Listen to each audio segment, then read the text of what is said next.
Welcome to How to Decorate from Ballard Designs, a weekly podcast all about the trials and triumphs of decorating and redecorating your home. I'm Caroline, I'm on the marketing team. And I'm Taryn, and I'm a product designer. I'm Liz, I head up the creative team. We're your hosts. Join the expert team at Ballard Designs for tips, tricks, and tales from interior designers, stylists, and other talents in the design world. Plus, we'll answer your decorating dilemmas at the end of each episode. We love answering your questions, so don't forget to email us at podcast@ballarddesigns.net. Now, on with the show.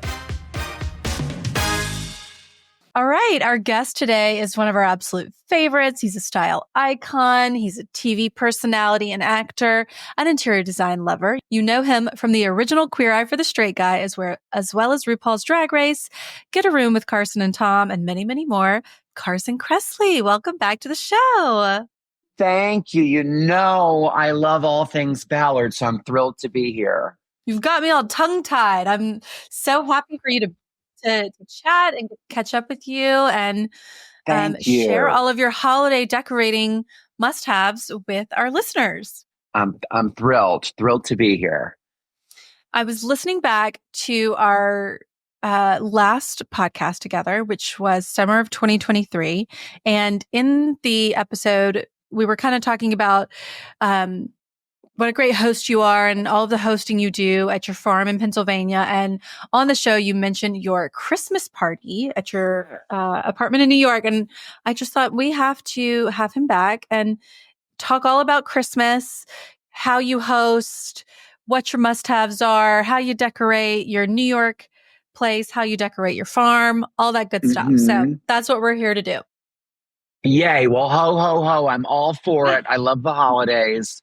And I can't wait to share what I think are maybe some fun, hosting tips and certainly my traditions, because I have always loved Christmas ever since I was a little kid. So I'm thrilled to dive right in.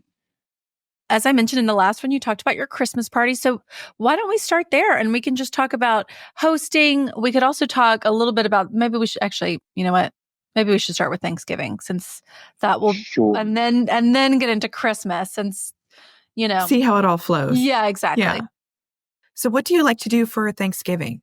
Okay. So Thanksgiving for me, is the kickoff to the holiday season. So I'm all about like pumpkins and gourds and everything, from Halloween. At the farm, I have a gate and I buy like literally half a truckload of pumpkins and I just kind of do mounds of them by the gate.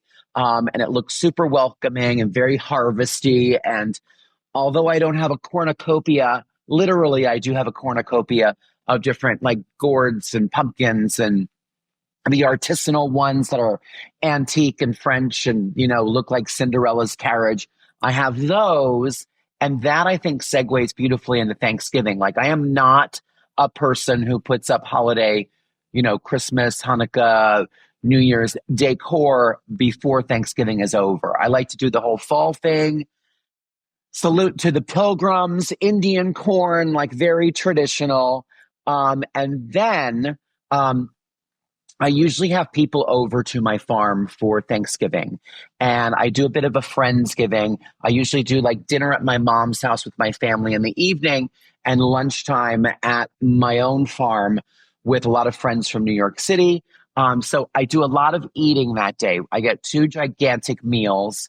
And to make things more complicated, I usually host the Philadelphia Thanksgiving Day Parade on ABC that morning as well. So, oh, wow.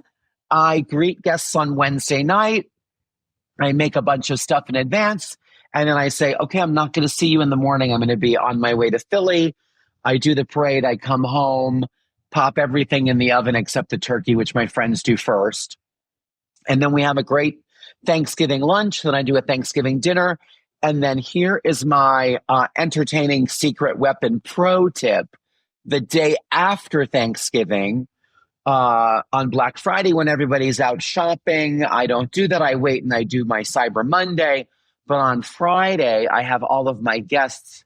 That evening, we make leftovers. Maybe it's turkey chili or fresh carved turkey sandwiches. And we do a tree trimming party. And I'll bust out some homemade eggnog, get the holiday tunes going. bring all the decor down from the attic myself. So I'm not asking too much of them. And then we start trimming the tree. And it's such a great way to talk about all the memories of each ornament. I like to collect an ornament when I travel. So I have like a little Bermuda house, and I have the Sydney Opera House, and I have a double-decker bus from London. Everywhere I go, I get an ornament. So there's great conversation about, oh, where did you get this one? And what trip was this from? And by the end of the party, by the end of the evening, all of my many Christmas trees that I have at the farm are decorated. And then you have some helpers to get the things back up to the attic. And voila, Friday after Thanksgiving, you are ready for your holiday season. So by Thanksgiving, you've already bought your tree and that's up, or yeah, how are you pulling this all off? This is incredible. Yeah, and all the lights too. And wait, when do you cook all your food if you're hosting the parade? Hold on. I cook the food. All good questions. Inquiring minds want to know. I cook the food the night before. So I'll make like a corn casserole. I'll make Pennsylvania Dutch potato filling. I'll make basically everything but the turkey the night before, and it's all ready to go in the oven. You have to have a couple ovens. I have one of those countertop convection ovens as well as like a third oven to like help with all of, because everything at Thanksgiving is like a baked thing. It's like a corn casserole or a baked potato thing or sweet potatoes with marshmallows. All those things go in the oven. So I do all the prep the night before, and then the bird goes in the oven early morning, like 6 a.m. And then when I get home, like around noon, I throw everything else in the oven for like an hour. And then around 1 o'clock, we are ready to go. Table is set the night before. You can actually do that a couple days before. Yeah, that's smart. And I think any of these big holidays, you can make a timeline and work backwards from it and do as much in advance as possible. And that really makes it go really easily. All these years I've been doing this, I've been hosting that parade for like 10 years. So I have it down to a science now. That's amazing. So when you have all of your friends into town, do you have the same group every year, or is it sort of like new people, like a rotating kind of cast? It's usually a cast of regulars, and then a couple, if somebody is traveling or they're stuck in New York or there's some kind of circumstance where they're not going to be able to go home, then they become the rotating guest star for that year. Fun. On this very, very special episode of the Love Boat Thanksgiving. And so it's usually like, a very consistent group with a couple new people every year. So they know the drill. They, your regulars, they like know the system. They know what to expect. They have their own bedroom. They do. Yeah. The regulars definitely have their own bedroom. I just got the most fabulous for my guest room, actually. This is another good thing to talk about. Like, make sure your guest room is flawless and well appointed and ready to receive guests. It's a great time to like pop through the Ballard catalog. I'm being very self-promotional here, and get those things like a water carafe, some beautiful throws, have some great reading material in there. I just actually got, and I forgot the name of it, but it's like a wing chair bed from Ballard, and it's done in a window pane linen fabric. And I have it in my guest room. It is so warm and inviting, and people just swoon over it. So, in my week before Thanksgiving, I'm definitely doing a checklist like, are my guest rooms clean, organized? Do they have all the things that a great guest room should have? Are my towels fresh and fluffy? Here's another entertaining tip. I don't keep the towels for all my guest rooms in their respective bathrooms, because some are shared bathrooms, are not all ensuite. So I do, my bedrooms are all kind of color coded. There's a blue one, there's a brown one, there's a lavender one, there's a one that kind of is more orange. I do matching towels for each room. So yes, I might smart. have blue towels for the blue guest room and pale lavender towels for the lavender room. And those are all in the closets in the room. So when the guests leave, I know where those towels go back to. Again, it just keeps it really organized. Yeah, and easy when you're folding laundry to like put everything back because you know exactly anyone can where help. it goes. Yeah, Exactly. So those are little pro tips I've learned just from hosting for a long time. Do you do all the same? Like, do you have all queen beds, or do you have a mix of different types of? You know what I'm saying? Like twins and a queen or a king. Yeah, I have 2 twins in one room, which I think is a great setup because not everybody. Sometimes when you have a lot of people, like I'll have 10 people over for Thanksgiving as overnight guests. Not everybody wants to sleep together or as a couple. So it's great to have an option where you have maybe one room that has twin beds. And then I think the other 4 are all queen. And I'm a big white sheet person. Like I know some people like a printed sheet or printed design. I'm kind of, white sheets. Usually it has some kind of hotel bedding border. So like in the brown room, maybe that has a brown border. In the blue room, maybe it has a little blue accent stripe at the top of the sheet. But I usually keep it simple and white and crisp and kind of hotel-like. Yeah. Okay. So, all right. Back to the Thanksgiving thing. You have set your table a couple days before. Night before, you are prepping all of the side dishes, prepping the bird. You go host your parade on Thursday morning while your friends put the bird in. You come home. You put in all the sides. Do you do anything for dinner later that evening? Is it just like leftovers and extra cake and coffee? Dinner, what's the deal there? Dinner is totally leftovers. It's turkey sandwiches. You have to have great bread on hand for that. And then the rest kind of takes care of itself. Like everybody's so thrilled because it's so many people's favorite meal of the year that they're happy to eat more, stuffing or Brussels sprouts along with their delicious turkey sandwich for their dinner. And there's always oodles of desserts. I'm from a part of Pennsylvania where, although I am not Amish and my family is not Amish, we are Pennsylvania Germans. So we are very Amish adjacent, and we know our way around a good pie. So there's a lot of desserts in the house for this whole Thanksgiving extravaganza. That is awesome. You're speaking my language. Pie in any form. Oh, yeah. Pie is the greatest. And it's like, I don't know. It's not very present anymore. Like when you go to like a nice restaurant, which I'm lucky enough to do all the time, they're like, the dessert is like a certain creme brulee and a this or that. I'm like, do you just have pie? I just have apple pie or chocolate cake. Like I'm that basic, but they're so good. Why mess with perfection? Good. Oh my God, there's nothing better than a really good apple pie that's hot. Oh, with ice cream. Right about now, fall season. Yes, sign me up. So, all right, you have a big to do for Thanksgiving. And then I'm so impressed that you are fully decorated for Christmas by Saturday of Thanksgiving. What do people like? They like helping you decorate? I mean, that's such a smart idea to employ your village. Yeah, what a con artist, right? The old bait and switch. Come for a relaxing weekend in the country. And one day we'll be relaxing, and the next day you'll be on a ladder hanging a magnolia swag from my foyer chandelier. Oh, it's making memories.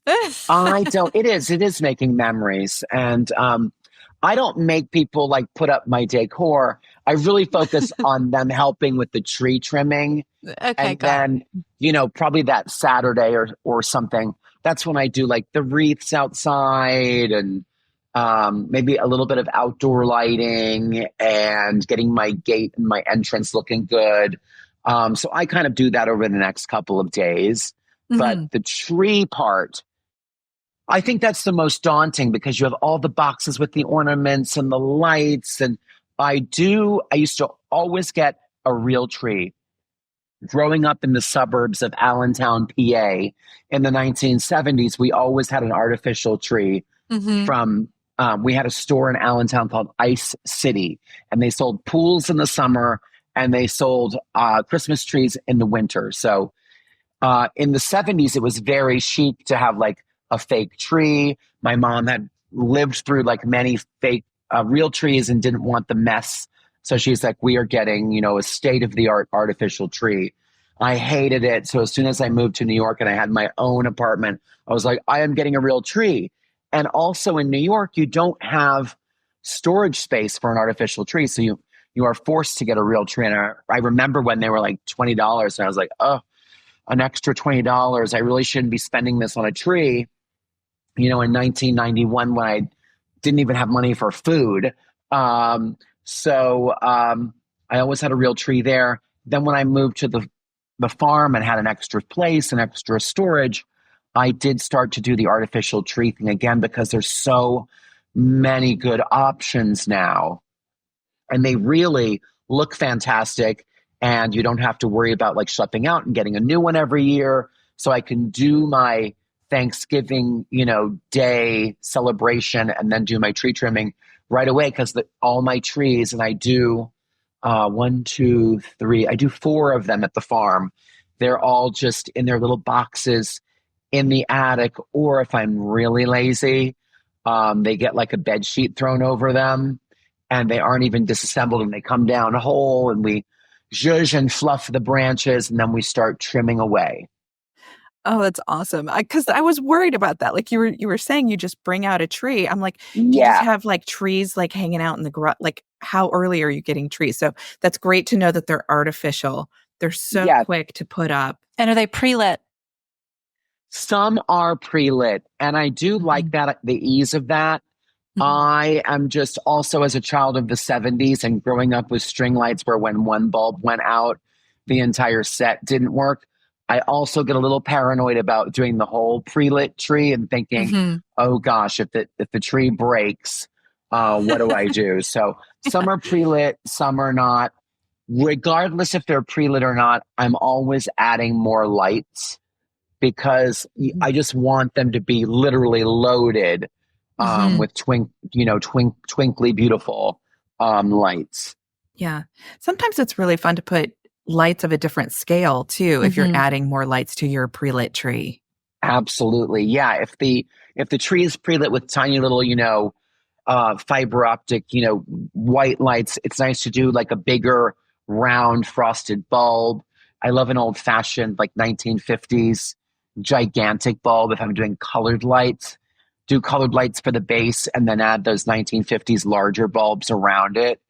I think everything with holiday decor is more. Like I love an abundant, luxurious, dripping in sparkly, shiny things kind of Christmas tree.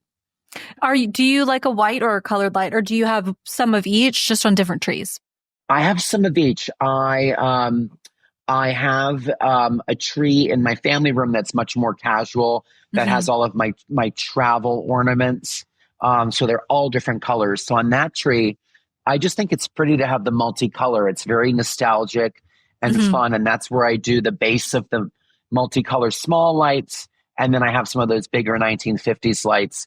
And it looks very nostalgic and homey and sweet.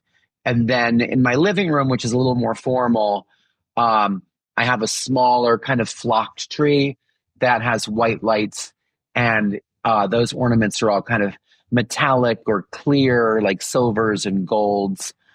So each tree kind of has its own vibe based on the room that it's in.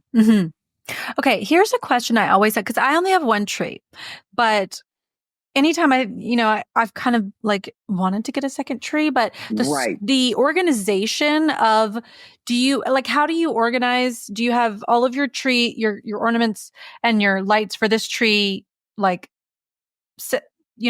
one way, and they're separated. Yeah. Like in your storage. They're separated by tree. And years ago, I got some really great like ornament storage boxes from the Container Store, I think. And they're like red and lighter red stripes, and they have a plastic wrap that goes around them. So each tree has all the ornaments for that particular tree in its own box. And then I use the clear kind of under the bed storage boxes for the lights. And those I can see, you know, which tree it's for. And then you can also just take like a Sharpie or a magic marker and just write on the box, you know, this is like family room tree. This is dining room tree, living room tree, whatever, and keep it organized. And then those boxes go to those particular rooms in your house on that day when you're decorating, and you stay really organized. Mm-hmm. Do you ever have the urge to mix it up, change it around, or are you like, Yes. I've got it to science? Or do something trendy? Yeah. Yeah, I do. You know, I get lucky enough to go to these, like the International Gift Show in Atlanta, and there are floors and floors and floors. Guys, if you haven't gone, I'm sure there's a way you can get like a guest pass or something and not even be like a real buyer. I'm not, and I somehow sneak in there all the time. They'd probably hate me for saying that, but the inspiration from these places where you see the hundreds of vendors that make Christmas ornaments and trees and whatnot, I go to those maybe once a year, and then I'm like, oh my gosh, my tree needs to be 1950s this year. So I do my smaller tree, like I have a little one in my breakfast nook. Mm-hmm. That one can be a little trendy because it's not as many ornaments. It's easier to handle. It's like 4 feet tall, maybe. My 2 big trees in my living room and my family room, those are a big production. I keep those pretty much the same. But maybe one year I will I think I'm going to add like pheasant feathers to some of the branches. So they're always evolving. When I see something fun out there, or I get inspired from somebody's showroom or a presentation, I will add those little nods to the more established trees that I don't change so much. Mm-hmm. That's fun. I like the idea of the feathers, you know, just you can kind of, just add that onto whatever layers you've already got. And it kind of has a whole new vibe without really doing too much different. Mm-hmm. Exactly. Or you might want to put a different ribbon color. You know, one year I get all mad about tartan, so it's just that. And then some years it's, you know, it's more burlappy. Then some years it's like just beautiful satin. I like to weave the ribbon through the branches, add organic material to some of them, like the feathers or baby's breath. There are certain years that have certain trendier items that I will throw in there just because I think it's fun. What about wreaths? Do you do an artificial wreath or do you like a real wreath? I do like a real wreath, and I'm crazy about magnolia wreaths. Mm-hmm. And years ago, they never made a good artificial magnolia. I know they do now. I've seen them in the Ballard catalog. They look fantastic.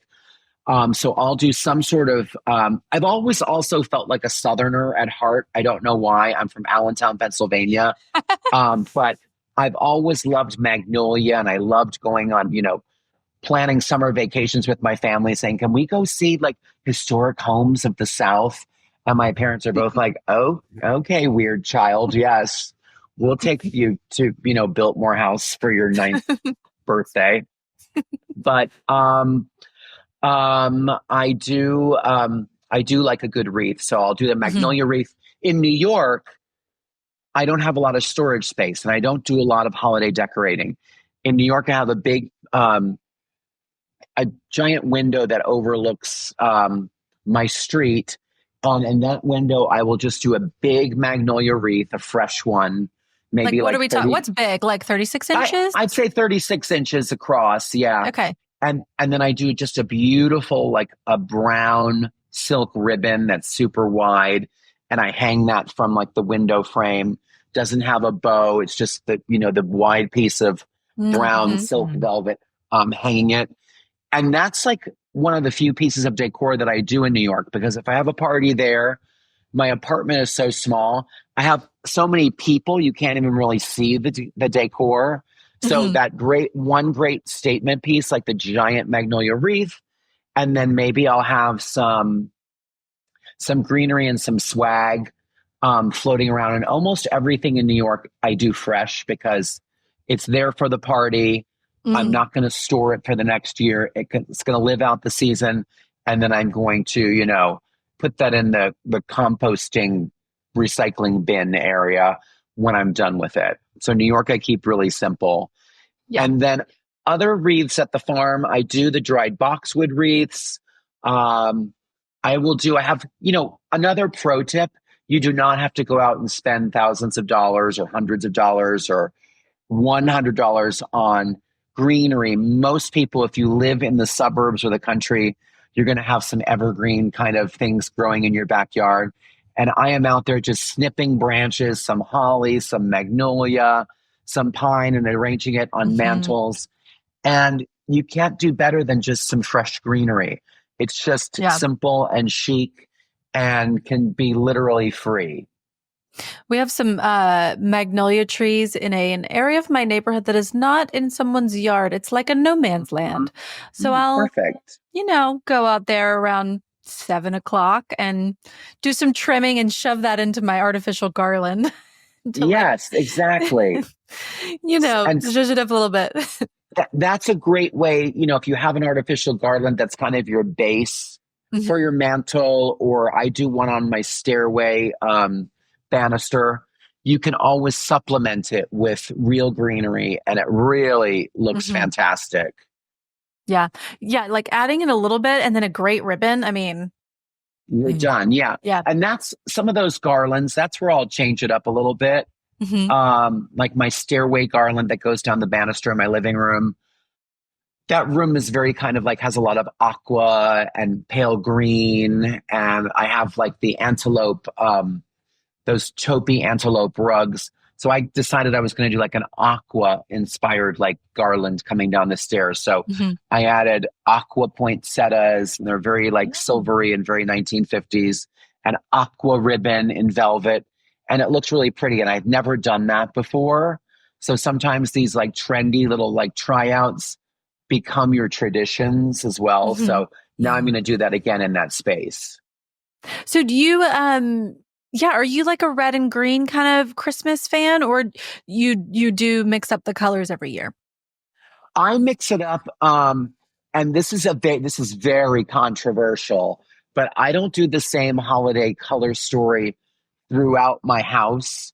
I do it based on the room. So like I said, my more formal living room has a robin's egg blue tufted velvet Chesterfield sofa. So there's a lot of aqua kind of tones in there. So in that room, I just do like the 1950s shiny bright ornaments, which are all kind of very metallic, and aqua and magenta and silver and gold.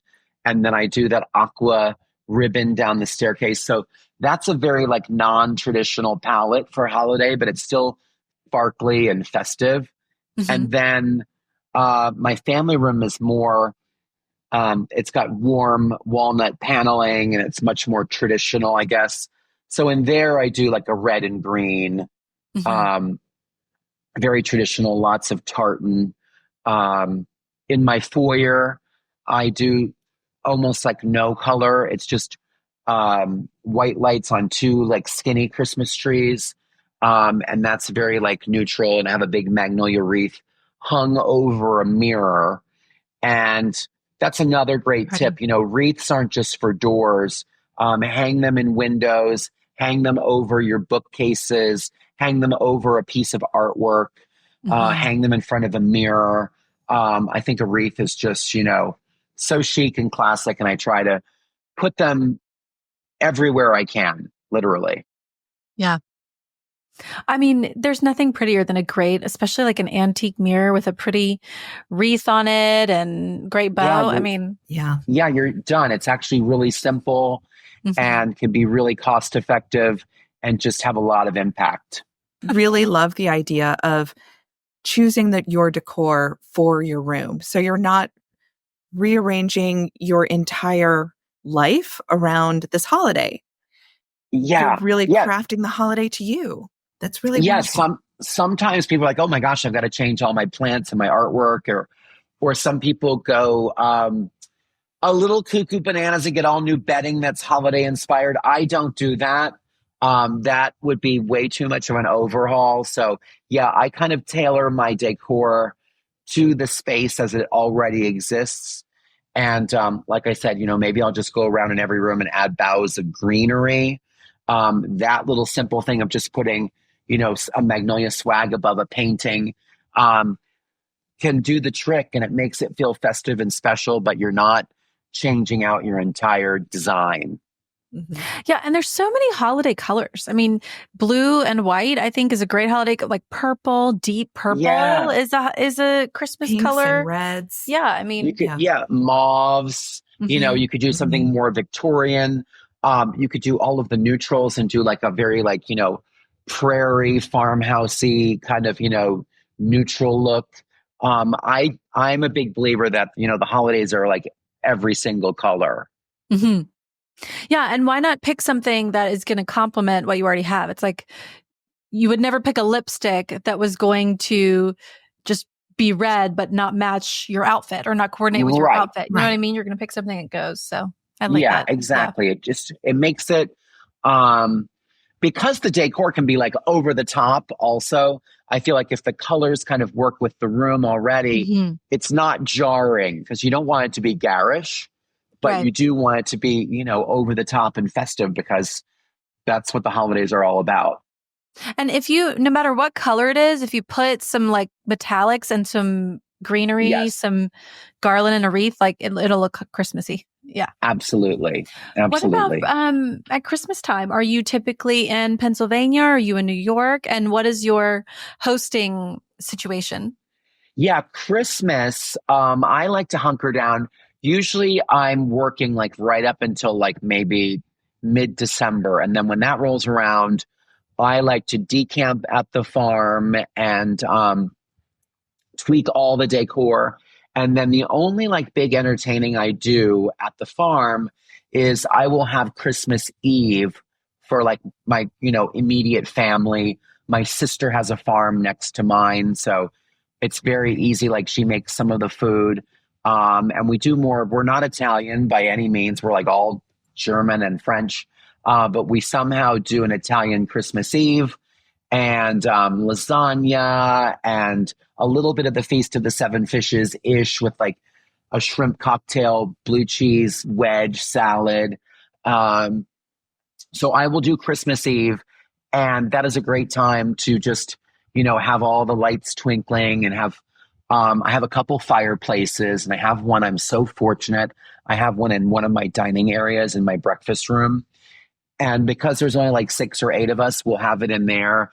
And I have a fire going, and it's, the wood is crackling, and you're having some nice, oh my gosh, how dreamy red wine. And you can see some pictures on my Instagram. I think I've saved some of those, where you tag the story permanently. I think they're up there. You can see Thanksgiving and I think Christmas Eve. So it's all about keeping it cozy and family focused. And I just love the farm at the holidays. And sometimes, we'll get a little snow and it's just quite Currier and Ives and very idyllic. Sounds magical. You know what I love about the idea of a Thanksgiving or a Christmas Eve lasagna is, as much as a pain in the neck the lasagna is, at least you can make it even 2 weeks in advance and put it in the freezer and just totally bake it. And it's not, Yeah, for those of us who are not, even though I do some things with the Food Network, I am not a food maker. I'm a food eater.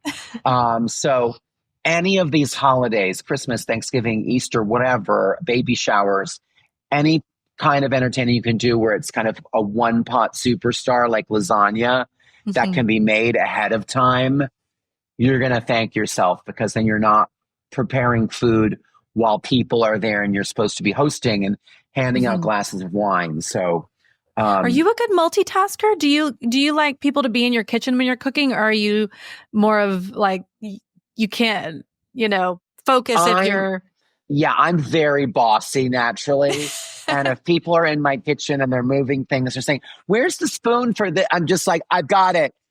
So I try to, have people run interference and keep them away until everything is ready. And then I pop in and say, "Hey, do you need a wine? Oh, here's, some more, spiced nuts. And then when dinner is served, I will see you." So I'm probably not a great hostess in that way, because you're supposed to have everybody pitching in and helping, but I just like it to be perfect. So I just do it my way. Now, what about your bar? Do you have just wine or do you do a signature cocktail for the holidays? Yeah, I'm really lucky because when I bought my house in Pennsylvania, just in from the foyer, so you like enter a foyer, and then the next doorway you go through, there is an actual full-on bar, like with bar stools. I have they're like a natural, like wicker bar stool. They're actually from Ballard. I have 4 bar stools there. It has a big, kind of a marble slab. It has under bar lighting. I have a beautiful lamp on the bar. I have an old, big giant brandy snifter full of um, antique matches from restaurants in the area from like the 70s. It's giving Regal Beagle I love it. From Three's Company vibes. And it's great because and I didn't design this house, but the architect who did it was really smart because you come into the foyer, get rid of your coats, say hello, and then the next moment that you experience is an actual bar. It has a little room behind it with a full-on freezer and refrigerator, wine fridge. Oh, that's nice. Yeah, it's a dream. It makes entertaining so easy. So if I'm having a party, I will have a bartender there. Every Christmas, I forgot, I also have this one thing that I do. My mom is 86 years old, and her friends were never getting together except for sad things like funerals or, awful things. So I was like, now that I have a big house in the country that's perfect for entertaining, I do a little holiday brunch for her and her friends. Oh my gosh, that's so adorable. I love that idea. Yeah. Usually the first like Saturday in December. It's not super cold, hopefully. Hopefully the weather's decent. I get a valet car parker person. So the little old ladies don't have to park their car. And then we do like it's an afternoon, it's like from 1 to 4, and I'll do like a tea, and it's finger sandwiches and little sweet treats and holiday cookies. And none of them like to drink, but we'll have they do like a little bit of Merlot. So we'll have some wine. And for that, I do have a bartender. I have one of my favorite, wait staff people at a restaurant that I go to. She volunteers and comes over. She doesn't volunteer, but she comes over and she is my bartender. So I have a big bar. I have everything in there and people can just order up whatever they want. That is such a good idea. Yeah. Yeah. Yeah. If you're going to have a holiday party, like a big party with like 25 or 30 people or more, I always say, if you have a favorite wait person at your favorite restaurant, like whatever it is, most of them during the holidays, a Saturday afternoon, they're not working. They would love to come and get some extra cash in their pocket, and they can help make drinks and they can help clean and kind of keep your house organized and tidy while the party is going on. So you can flit around and be the hostess smart. With the mostess. So it's well worth it.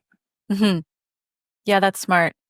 Especially because when you are hosting, I mean, I think we all want to be able to like go refill the ice bucket or, get another pack of tonic or whatever, but there's just so many things to do and so many people to talk to that you probably aren't able to be as, observant as you. Yeah, it's great to have that extra person. I also, like, if it's a lot of people, I'll have a local, like, friend of the family, like a teenager. I'll have them be like coat check, and they're there to greet people at the door. Can I take your coat? And that keeps things really organized as well. Mm-hmm. So 1 or 2 little extra sets of hands is so worthwhile. Yeah. I think last time when we spoke last summer, you were talking about having the little rolly cart for coats for your Christmas party. And that's such a smart idea. Yeah. And you can usually get those and like take them apart. So you could always just keep it in a closet or something, put it together for your party. They go under the bed and they're great. Just the little collapsible rolling racks are great for party coats. I have them at the farm. They're even great for if I'm going on a big trip. Say I'm going on a cruise for like a week, or if I'm filming a show, I'll use those rolling racks to like just put all of my outfits on for the that's trip, smart. and I that's pack great. day by day. And when you see them, it goes back to my stylist days where like I just have all the looks, and I'll literally like Polaroid the looks and have a look number, and they can go in a bag. Smart. You do that for packing? I'm a very lonely, sad person, you guys. It sounds genius to me. Totally. I do that for important trips. Like if I'm shooting a TV show, like Barbecue Brawl, we make in Austin, Texas every year. I do not live in Austin, Texas, so I have to bring everything with me. I bring my own wardrobe, and that I will actually like do the complete look, put everything, in 3 hangers and put that in a garment bag and be like, this is look 1 for day 1. And then I have a unique outfit for every episode. I'm not forgetting the belt or the shoes or the socks or the underwear. It just all goes in the bag. When you do that and you're taking the Polaroid, is it like a Polaroid of you in it, or is it like laid out, all styled on the bed or something? It's laid out on a checkerboard tile floor, in like a bathroom. I like that. I love that idea. That's the way I do it. Yeah, but even for a trip, especially if you're trying to fit everything into a, like a small bag or a carry-on, it helps you kind of either say, okay, I can repeat this. I don't know. It helps you plan and not overpack. Also, when you use the rolling rack and you see all the looks together, you can see what's going to work with other outfits. Like just seeing the whole landscape of everything and knowing every day what you're doing. It's really helpful because overpacking is what causes you to have like overweight luggage and too many things. So if you have it all laid out for the whole trip and you can see every piece, you're not going to duplicate as much. It's like a design board, but for your... It is. Yeah. But for your trip. I love that. For your week or wherever, how many days you're going away. I'm going to copy that because I do like to have a Christmas party, and the coat thing is a problem because people don't, they're always like, where do I put the coat? But then where do I hang my bag? You don't want to carry your bag. So yeah. Yeah. And in New York, the way I entertain in New York versus the way I entertain at the farm is so different. In New York, I have the rolling racks. They're out in my hallway. We won't tell the fire marshal. No, I know, much to the chagrin of my building, but no one needs to know. And I invite all my neighbors so they don't turn me in. And, I don't have the space in my apartment, so I do rolling racks out there. And nobody has room in their closets. Like even if you have a coat closet in your foyer, mine's full of my own coats. Like I am a coat fanatic and I have like 85 coats and they're like in my front hallway. So I still have to do the rolling rack and put it like in the laundry room. And I don't want people opening my closet. Like, I don't want you to see that mess, No, I know. I try to keep mine pretty organized, but at holiday time, there's a lot of things just shoved in there. So you could have a closet avalanche very easily. Yeah. Yeah. Okay. Will you tell everyone in case they have not heard, because like I mentioned, I went back and listened to our episode from last time. You were talking about the menu for your Christmas party. And so I wanted you to tell everyone about that here in case they didn't hear that episode. Yeah. In New York, again, smaller space, not quite as many people, although I've had probably 100 or 150 people in my New York apartment at one time. It is a 1-bedroom. They were, jammed in there, but it's so fun and so festive. For that party, I do a buffet. I order chicken tenders from Kentucky Fried Chicken. I do like a catering order. I get like 100 pieces. I put them on a silver platter, like an antique horse show platter from like the New Orleans horse show from 1951. And I stack them beautifully. I make a homemade champagne mustard dipping sauce, which the chicken tenders from KFC are so freaking delicious. People go mad over them. And then you have like a delicious, like really high-end dipping mustard. People go bonkers. They love it. And then I'll do, maybe I'll do like a country ham, like a pre-sliced spiral ham and a bunch of biscuits. And I do a very Southern kind of thing. And also people in New York are like, what are these ham and biscuit things? I'm like, that is a Kentucky staple. And then I'll do like crudité, some cheeses and different crackers and dips. and you're basically done. Like it can be really, really simple.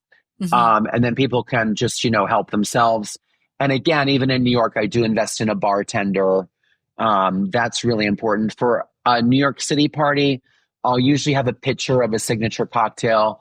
Maybe it's some kind of like, mistletoe martini, and it's, red, and it's made with like some special ingredients that make it holiday. And then I'll still have like a full bar.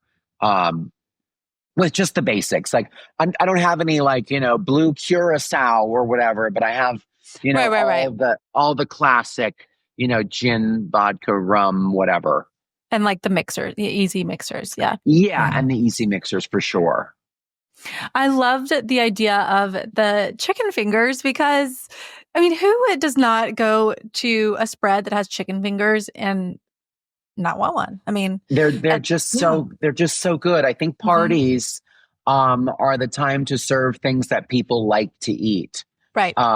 So I am not like, I don't get fancy with it. Like, who doesn't love a Swedish meatball out of a crock pot? Like, they're so warm and yummy and delicious. So things like that, party classics, pigs in a blanket, those types of things, I serve them and people love them. But that personal twist of like the homemade dipping sauce. And on the silver platter. Perfect. And the silver platter. Yeah, it's presentation. It's having the right kind of accessories. And you just want it to be delicious. And I think if you do like those homemade sauces, that makes the difference. What about glassware? Do you use a real wine glass? Do you use a plastic cup? What do you do for glassware? Because that's trickier, I think, than a plate.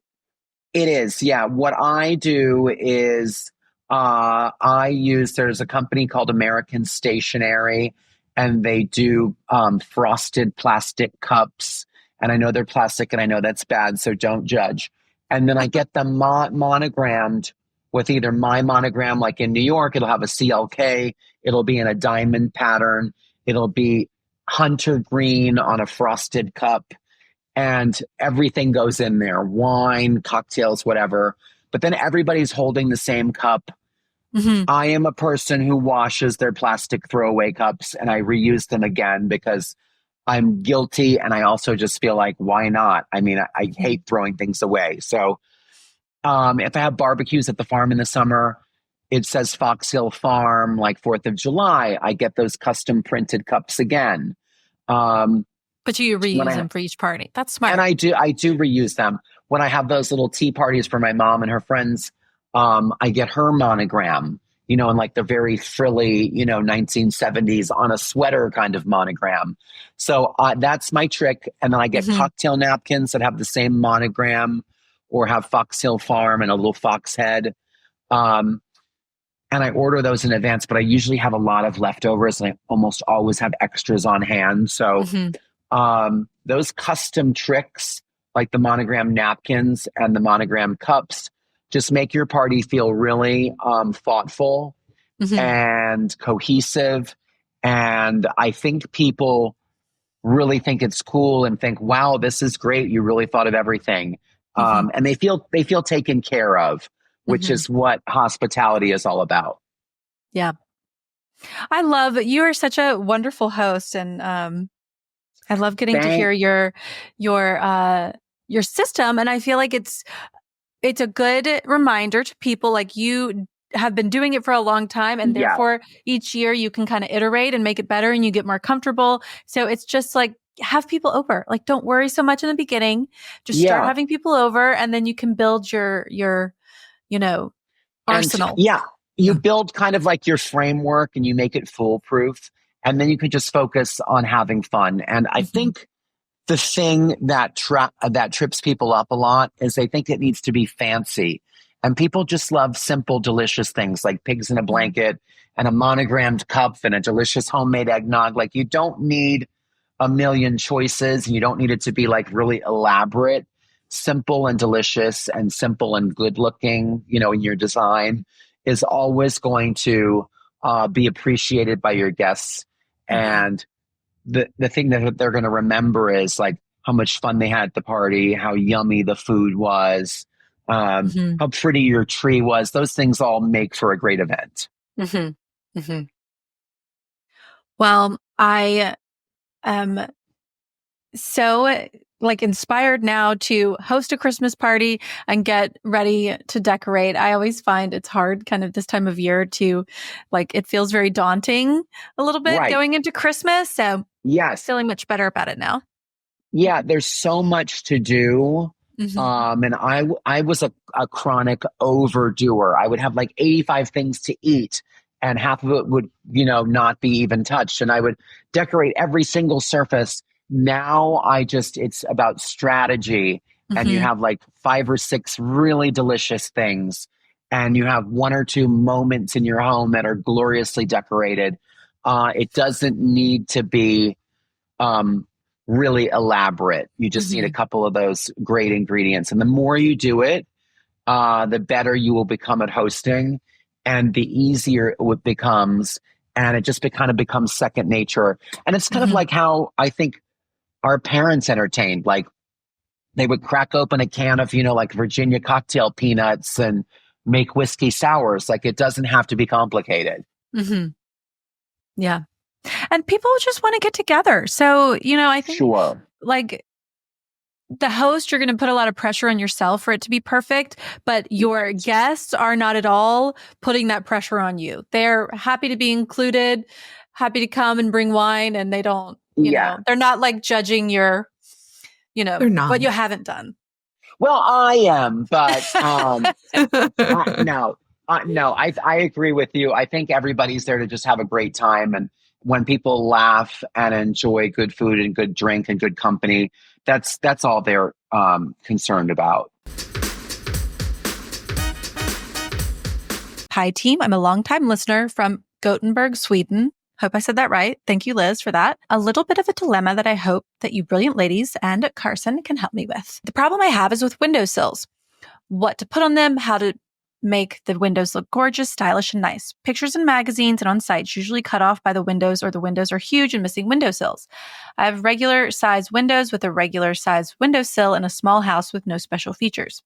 I want to know how to decorate with plants and lamps and what else one can have on the windowsills. Not the curtains. I'm not too fond of empty windowsills, but I am doing something wrong because my curtains feel meh. I have included some pictures from my home, but I have this as a generic problem. So are there any guidelines to follow? When there's a patio door next to a window, when there's a sofa in front of the window, when there's a work table in front of the window, when there are a lot of plants, do you have some ideas on how to make windows look good and stylish? What am I missing and doing wrong? And how do I move from meh to gorgeous? I don't really care about people looking in, and I never draw the curtain, so privacy is not an issue. But during the winter, the outside is black from 4 to 5 p.m. and 8 to 9 a.m. So basically all the time we're at home, the windows are dark, and so lamps are a bit of a must. Please help. I would love your input. Any specific products you can suggest would be highly appreciated. And I can drool on your website, and then I need to look elsewhere for alternatives in Sweden. Sorry about that, Pia. Carson, do you need me to pull up? Yeah, could I see the photo? The reference photo. If this will and work. It looks like she has radiators underneath a lot of her windows, and then she's got shelves over the radiators. So she's looking to really figure out how to decorate those spaces.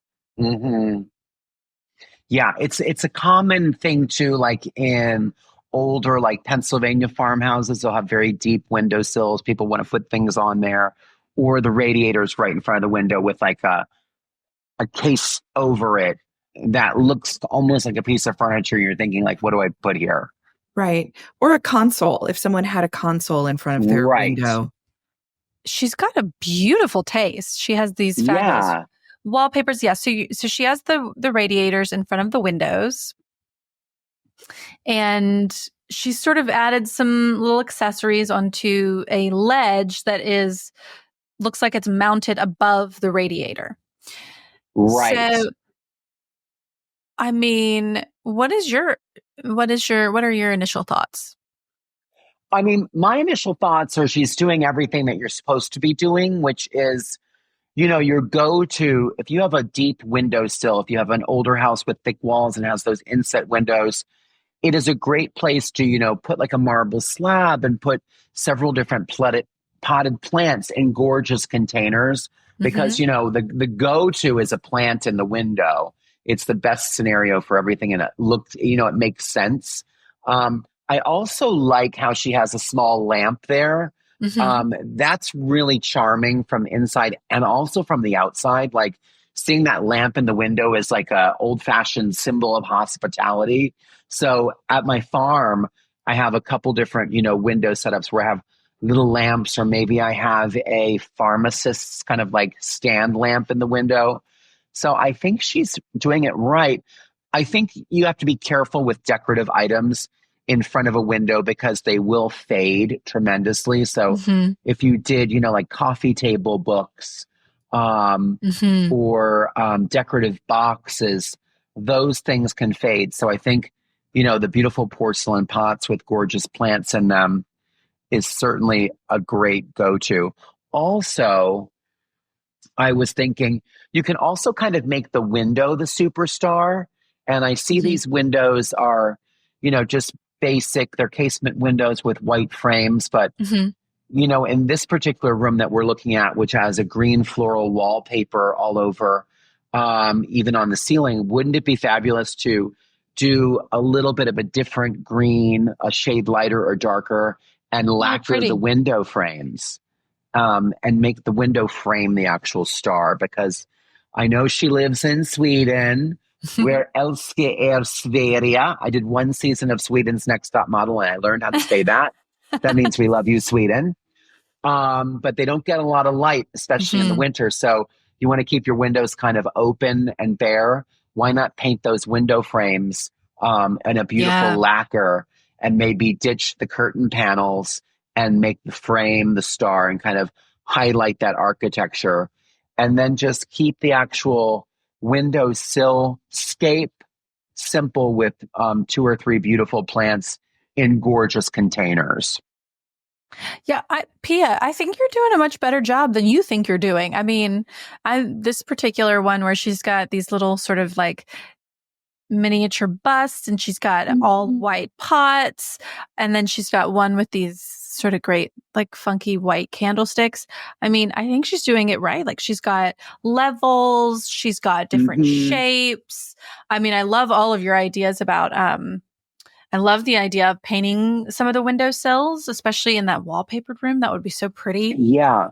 And Oh, certainly the fading thing is something to consider.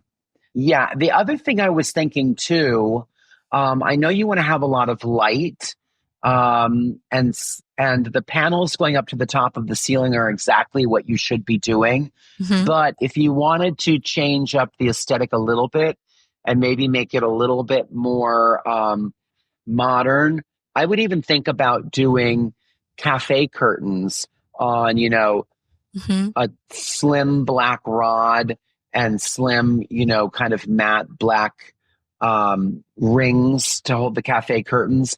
And that gives you just a beautiful backdrop for some of those vignettes she's creating on the windowsill in Mm-hmm. front. And then they can easily be opened up when you need more light. But when you don't, you have kind of a nice, beautiful textile backdrop to the vignettes in the windowsill, if that makes sense. Mm-hmm. I do love how she's kind of gone monochromatic with the items. Me too. Like it's very sculptural, which I think keeps it from looking like cluttered. It feels Yeah, it could. I think if they were all different colors, it would look like a lot of tchotchkes. Mhm. And I love tchotchkes, but you've got to keep them organized either on a tray or uniform in color, like Mhm. she's doing here. So again, yeah, I think you're doing better than you realize, because you're creating some really cohesive vignettes that make sense and look pretty. Mhm. I mean, I always think that in terms of styling, it's about texture, shape, and height. So if you've got different heights, you've got some round, you've got some square, you've got, different textures all combined together, and you've got some negative space. Like that's you just sort of play with those four until you see you kind of hit the right, like, Yeah, the right formula. balance. Yeah, the right balance. Yeah. Yeah, it feels like this particular picture where that kind of illustration little model is there, the little human figure. I would even put, a stack of 3 vintage books that you don't care about getting faded from a flea market, just to give that a little bit more interest and create some different levels. But I think she's doing a great job. Yeah. And thank you for listening all the way from Sweden. That's amazing. I know. That's incredible. I love that. She has great taste. I love all that she's done in each of these rooms, especially this wallpapered room you mentioned with she's wallpapered the ceiling and the walls because it's sort of vaulted. Very charming. Yeah, that's lovely. Well, thank you for listening, Pia. We appreciate it. And thanks for writing in. Yes, and thank you, Carson. And I'll say it again. Wir älskar Sverige, Pia. So that means we love you, Sweden. Hopefully that's what that means. Yes, it's been a while. Well, Carson, thank you so much. You know what? Actually, can you tell everybody what you're up to? What sort of projects are you working on that we can check out? Well, hopefully we will do another season of Barbecue Brawl. It airs every summer on the Food Network, and my pal Bobby Flay is kind of at the helm, and I get to be one of the judges and the little kind of host on that. RuPaul's Drag Race, we are entering, I believe our 17th season is going into production, which is insane. And that usually airs, right after the holidays. So like when you're looking for your new show to get into in January or February. Hibernate. Check out RuPaul's Drag Race on MTV. And gosh, I think that's it. But you can always check on my Instagram. I'm much more of an Instagram person than I am Twitter or X or whatever it's called, and or Facebook. But you can find me on all those platforms. But I really, you can see exactly where I'm going to be and what I'm doing on my Instagram. Right now, I'm hosting a show on the Strip in Las Vegas for a couple of weeks at the Flamingo Hotel. So that's RuPaul's Drag Race live. It's super fun.